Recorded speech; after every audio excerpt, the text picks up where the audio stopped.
बिस्मिल्लाहिर्रहमानिर्रहीम। मोअज़्ज़िज़ सामीन किराम, अस्सलाम वालेकुम रहमतुल्लाह। आज हमारे दरमियान दुनिया सियासत की एक इंतहाई अहम शख्सियत और अपने खित्ते की वाहिद ऐसी आवाज़ मौजूद हैं जिनकी ज़िंदगी का मकसद सिर्फ़ और सिर्फ आवाज़ हक़ की सरबुलंदी और उम्मत मुस्लिमा की पुरखुलूस हिमायत है। किसी भी तारुफ के मोहताज नहीं हैं।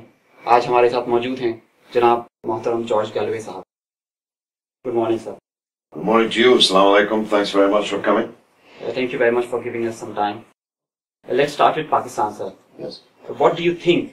What is the biggest threat to Pakistan? Religious terrorists, political parties, or sold-out media?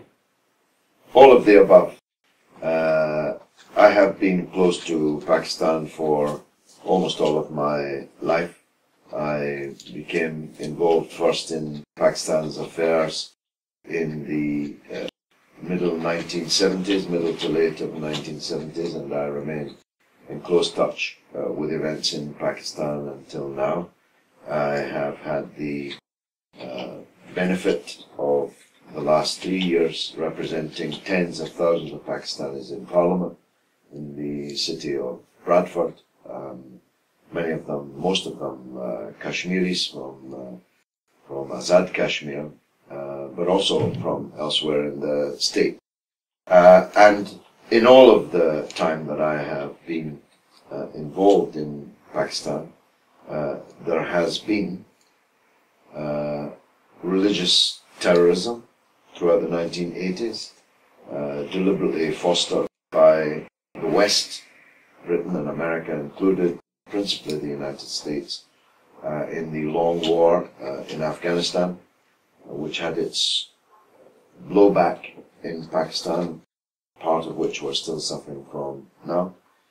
It has had political parties squabbling amongst each other, criminalizing each other, spending most of their energy in each of their terms, prosecuting and persecuting the people that came before. And it's always had a very dodgy media. The quality of the dodginess has varied from time to time. The source of the dodginess has changed from time to time, but it's always had dodgy media. Well, Pakistan has many threats.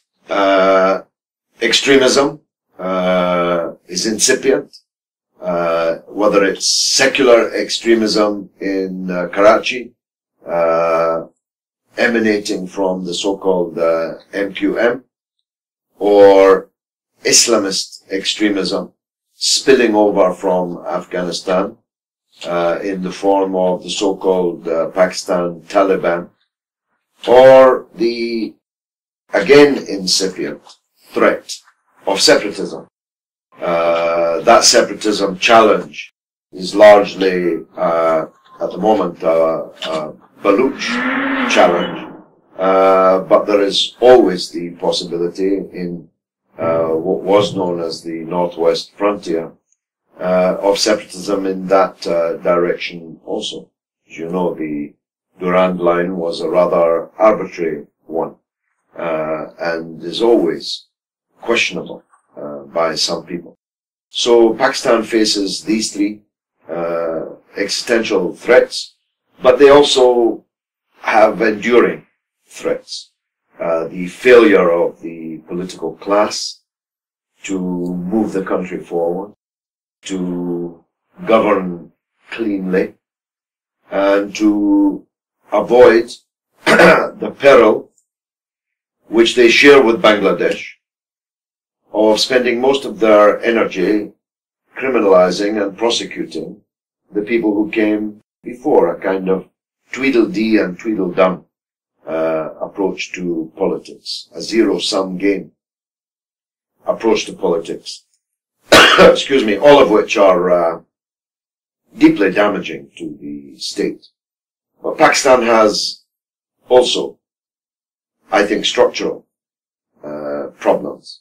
So as someone who has been involved with Pakistan for almost all of my life, since I was in my 20s, and now representing tens of thousands of people of Pakistani origin in the city of Bradford here in Parliament, I worry daily about the situation in Pakistan. So we see the entire Middle East is being balkanized through 5-generation warfare. Do you think that Pakistan is also under attack with the 5-generation warfare, where we have threats from the both sides, Afghanistan and India? Well, Pakistan is always inherently in danger of breaking up. All of my life, the question has been, will Pakistan survive as one country? In the 1970s, half of the country broke away. And the remaining parts of Pakistan all have incipient separatist movements and ideas in the country. But at the moment, the greater threat to Pakistan is Islamist fanaticism. I'm not sure who's behind it or what its real purpose is, but definitely it's a clear and present danger. Of course, secular terrorism in Karachi claims many lives also, but the attacks on religious minorities by fanatics and the existence of no-go areas outside the apparent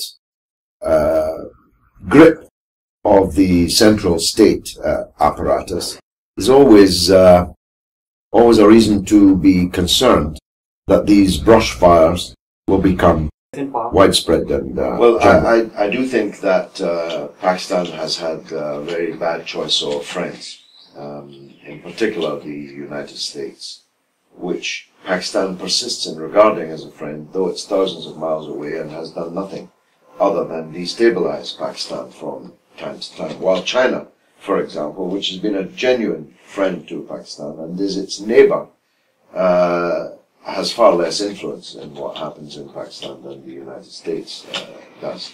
I mention that because one of the problems that Pakistan suffers, at this moment not critically, is separatism, the breakup of the state, the balkanization that you referred to as undoubtedly underway in the Middle East. These separatist tendencies have been and will be picked up, put down by the United States and others according to need. If they want to break up Pakistan, they have the capability to do so because separatist tendencies do exist, and if pour enough resource, as was shown in Yugoslavia, for example, in Kosovo, if you pour enough military and financial resource into a separatist cause, you can generally succeed. Or on the other side, is now happening in eastern Ukraine. If you back separatism from the outside, you can generally succeed, but the end result is very rarely a good one. It hasn't been in Yugoslavia, and won't be in Ukraine. Definitely would not be in Pakistan. But at the moment, I think the weapon of choice being used in Pakistan is this hall of mirrors around the issue of Islamist extremism. Who these people really are, who they're really working for, is not yet clear. But that they are creating total havoc everywhere is very clear. So do you think India is directly involved in promoting terrorism and chaos in the country? As you know, the radical Zionist party, RSS, is in power now. Do you think they will behave in future? Well, India has always, despite who governed it, been involved in terrorism in Pakistan and in a wish to keep Pakistan divided, weak, unstable. Up to a point. It's definitely not in India's interest, even for Mr. Modi, for Pakistan to collapse into a vortex of rampant fanaticism, because the existence of nuclear weapons in Pakistan makes that a very dangerous proposition indeed. But they like to keep Pakistan on the edge of that particular cliff. If Pakistan's on the edge of that cliff, then India goes from strength to strength, and Pakistan does not. The continued lack of international will to settle the Kashmir issue, which, as you know, was internationalized when the United Nations declared the right of the people of Jammu and Kashmir to a plebiscite to determine their own future, a promise by the international community which has never been fulfilled. And until it is fulfilled, there will be a state of war in Jammu and Kashmir. India believes that if it keeps Pakistan weak, provided that this will weaken the freedom struggle in Kashmir. Now that India is ruled by a right-wing Hindu fanatic government with ever closer relations with Israel, and the Indian security agencies are working more and more closely with the Israeli security and intelligence agencies, we can expect nothing but more problems and more trouble emanating from such sources. Can we expect aggression, higher level of aggression on line of control from India, like an attack? It's not impossible. Modi is quite a dangerous man. And early signs are that he is not behaving. There was some speculation that just as it took, excuse me, President Nixon, a right-wing Republican, to go to China and make a new China policy, that perhaps Mr. Modi, with his right-wing secure, would actually surprise us all with a more enlightened policy towards Pakistan. Early signs are not good on that. Of course, Prime Minister Modi has to listen to the United States, which is a very close ally now of India. But he seems to me to be inherently an extremist, like Netanyahu, who, neither of whom, will necessarily listen to the United States, at least decisively on such matters. So it is a possibility, of course. Do you think if we will not react now, we will soon become like Syria, Libya, or... There's a danger. You know, I never imagined that Syria would become like this. Yeah. I could imagine that Iraq would become like this because of the sectarian and ethnic division within Iraq, the presence of Kurdistan within the state, the presence of a Shia Arab majority amongst the Arabs in the state, always made Iraq potentially unstable. It was only stable because of the particular characteristics of the Ba'ath Party dictatorship, later led by Saddam Hussein. But Syria, much more homogenic, I never believed would end up in the state that it's in. Pakistan, like Iraq, has many of the same potential for, much of the same potential for disintegration. So no Pakistani should be complacent about the actual danger of Pakistan too falling victim to the kind of flames that are now enveloping much of the Arab Middle East. What is Pakistan's woes in the presence of most debauched political, feudal and treacherous elite? Well, the Pakistani political class has failed. This is incontestable. Some have failed worse than others. All have failed for the same set of reasons. And what Pakistan needs is a new political order. I have no doubt about that. Needs a new order with a new approach, and needs radical, revolutionary change if it's going to move forward. I'm a great admirer of the Shaheed Zulfikar Ali Bhutto. I believe if Mr. Bhutto had succeeded in his revolution, and Pakistan had developed in the way that its neighbor, China, has developed, everything would have been better for the people of Pakistan and for the world. He failed because of the military coup and his assassination. And it's too late to go back to that. But some kind of new force needs to emerge in Pakistan if Pakistan is going to be different when I die than it was when I was in my 20s. So should Pakistan try a new social experiment in engineering through a technocratic caretaker government backed by and supported by army to clean the system ruthlessly?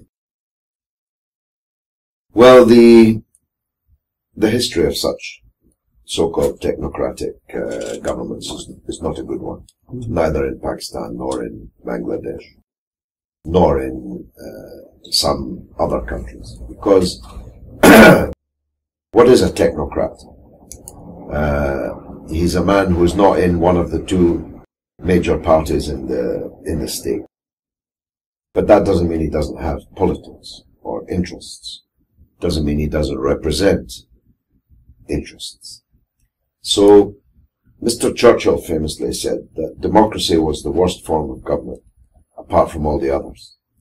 And although inherently an absurd statement, it actually does encapsulate the truth. There are many forms of democracy, however.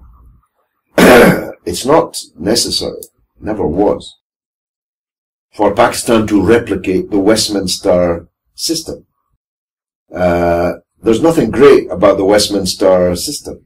It's certainly not transferable to Pakistan or to other former parts of the empire. Democracy is about accountable government and government for the people.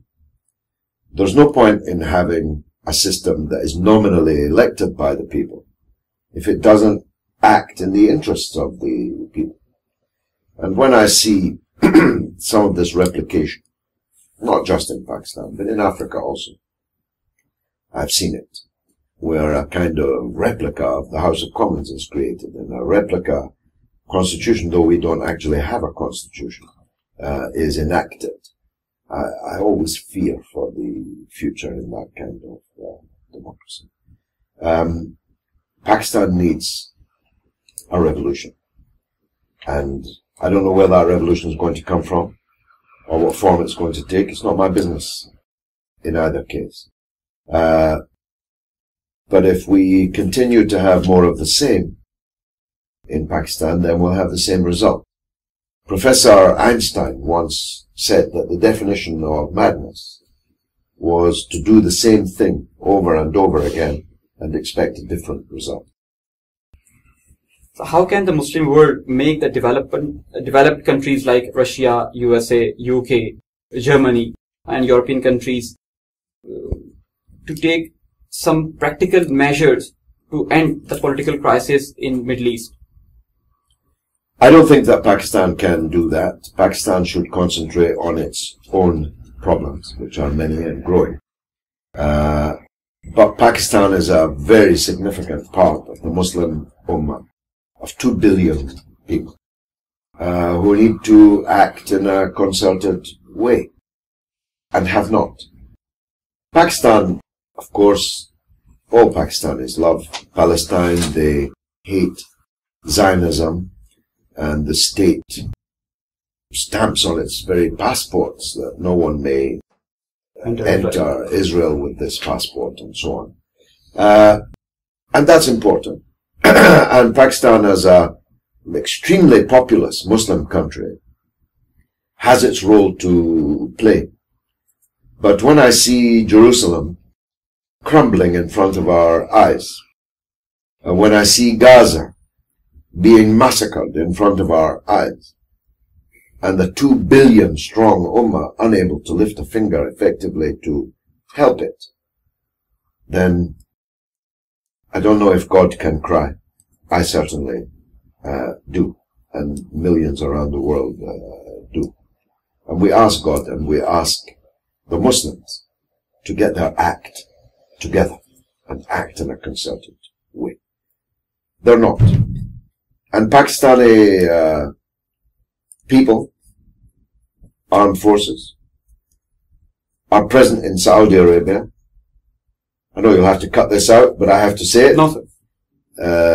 Saudi Arabia could, together with its friends in the Gulf, could resolve this Palestine question almost overnight by using the weapon that the late, great King Faisal did, of simply saying, we will not do business as usual with people who are endangering the Masjid Al-Aqsa, from which the Prophet himself ascended to the heavens and came back with the revelation. How can you expect us to do business as usual with people who are literally seeking openly to destroy Al-Aqsa, to flood the Holy Land in blood? If the Muslims did that in a united way, the United States would have to cry, stop. But they don't. They rather preoccupy themselves with their own internal interests and squabbles. They withdrew all their ambassadors recently from Qatar. And they were very tough, diplomatically, politically, on Qatar. But when Gaza was drowning, they didn't even meet. And they can't meet, because if they meet, they'll have to do something. And they don't want to do anything. And this is the sickness at the heart of the Muslim Ummah. So what do you suggest? What should Muslim Ummah should take the steps to end the ever-increasing sectarianism? This is a very grave danger. It is the clear policy of those who hate all Muslims. Now let me rephrase that. They don't necessarily hate Muslims. They fear the Muslims. Those who fear the Muslims getting their act together have tried several wheezes to stop that. The latest wheeze is sectarianism. To persuade Muslims that the man who prays like this as opposed to praying like this is a greater danger to the Muslims than the man who doesn't pray at all and who is stealing the wealth of all the Muslims and holding captive the entire Palestinian people and threatening Al-Aqsa. They are less dangerous to the Muslims than a sect of Muslims who follow the same Quran, who follow all the same theological principles, but who have some elaboration with which the majority of Muslims disagree. That's more dangerous. And actually we ought to all slaughter each other for the edification of the others. This is a deliberate policy.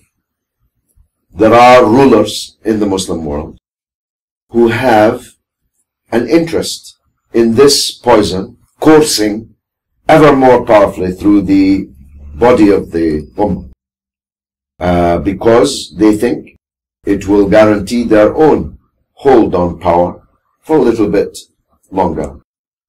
But of course, they're playing with fire, or they have a tiger by the tail. And this tiger of sectarianism, fanaticism that it induces, will devour all of them. You see the statement from this so-called Caliph, Baghdadi, just a few days ago. He called for revolution in Saudi Arabia itself. He called for the Muslims to unsheath their sword in Saudi Arabia. And this will happen. These wolves of sectarianism becoming more and more obscenely extreme. In this latest video from ISIS, it's pretty hard to beat. Quentin Tarantino could not have devised a more blood-soaked scene than this. These wolves will one day roam the corridors of the palace of the Saudi monarchs. They have made for themselves a monster which will devour them, and unfortunately will devour the future of hundreds of millions of Muslims in the world. It's a very dire, dark and bleak outlook, I know, but it's one that I'm increasingly contemplating. I'm sorry. So how do you see the future of conflict of Kashmir and Palestine? Well, my main task is, at least in the days remaining to me, to have as many people in the world know about the situation in Kashmir as know about the situation in Palestine. It is the insult that is added to the very considerable injury suffered by the people of Kashmir that nobody talks about. Yes. The world endlessly fixates on Palestine. The BBC News this morning was broken. Breaking news. 4 people killed in Jerusalem. 4 Israeli worshippers in a synagogue killed in Jerusalem. 4 in a morning is not at all unusual in Kashmir. But not only would they not break into the news with the news, they wouldn't even report the news. Nothing comes out of Kashmir. There's no oil, but there's many tears. Tears are never noticed quite as much as oil. How do you see, and what is your opinion about the Pakistan as a member state of Muslim Ummah and the people of Pakistan? Are they ready to lead the Muslim Ummah? Potentially. Potentially, yes. Pakistan and Indonesia as the 2 biggest components of this Ummah have to step forward. We can't have 2 billion people effectively steered by the oligarchs of tiny countries that are no more than petrol stations. This is absurd. The Muslim Ummah has to be driven by the people of the Ummah, and the people in the Ummah are in overwhelming number Indonesian and Pakistani. There are other big Muslim populations. These are the 2 most significant. They have to find a political weight commensurate with the weight of their population. I hope the new president of Indonesia, Jokowi, who is very different from what went before, will start to move Indonesia to the front of the Ummah. And I hope that Pakistan will have a leadership that will do the same. In the last, what inspired you to be on the right side? What inspired you? How did you become the fan of the Muslim Ummah? Why you started supporting the Muslims? Well, God works in mysterious ways. When I was a very young man, 21, a Palestinian student leader came to the office of the Labour Party in my city of Dundee, in which I was alone, and he asked to see the leaders of the party. I said, there are no leaders here, but if you talk to me, I'll talk to them. And after 2 hours, mesmerizing story of what had happened, catastrophe, the Nakba, to the Palestinian people, I was a signed-up member of the Palestinian resistance. From this came a wider involvement in the Arab world, and thereby a wider involvement in the Muslim world. And it has been my good fortune, sometimes ill fortune, but mainly good fortune, to therefore, from the age of 21 until now, spend my life deeply absorbed in this Muslim ummah. Islam is perfect. The Muslims are not. And only when these two things begin to converge will justice prevail in the world. I won't see it, but by the grace of God, I have many sons. Inshallah, I hope they will see it. Thank you very much. मोअज़्ज़िज़ नाज़रीन, जैसा कि आपने सुना George गैलवे साहब को, उन्होंने बताया कि पाकिस्तान को अभी भी खतरात लाहक हैं और अभी भी वक्त है हमारे पास कि हम आंखें खोल लें और बेहतर मुस्तकबिल के लिए अभी से अपनी कोशिशें जारी कीजिए। पार्लिमान बरतानिया से तलहा रजा को इजाजत दीजिए। अस्सलाम वालेकुम। Thank you very much sir.